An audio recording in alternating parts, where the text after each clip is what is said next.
Hello, my name is Kiana Thomas, and this is breaking news for WNASP. Do you believe that $7.25 is enough to live off? Or are you struggling?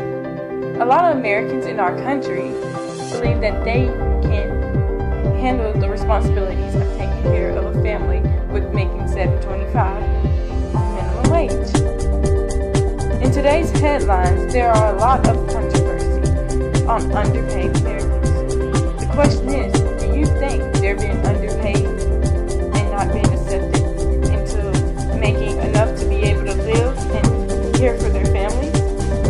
We have a lot of people that have complained and are taking a stand to change the way that the government is running. And by one minimum wage, should it be increased? A lot of people believe it should be increased, and it makes less for them to have to live off the government, such as using food stamps, Medicaid, or Section 8. A lot of people can't afford to keep their families on making $7.25 minimum wage.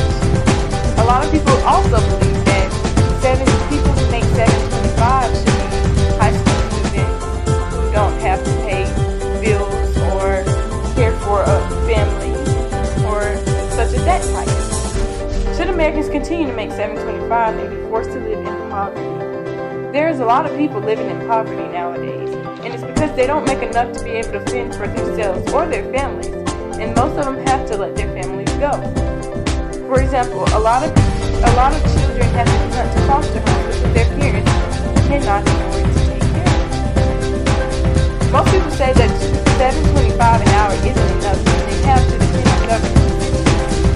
If you want people to stop depending on government assistance, then maybe they should raise the minimum wage up to $10. Or they think it's easier by just letting them live on government assistance, keep it at $7.25, and our government will continue to go down farther and farther. Today we're going to take a look at some of the people and what they have to say about making $7.25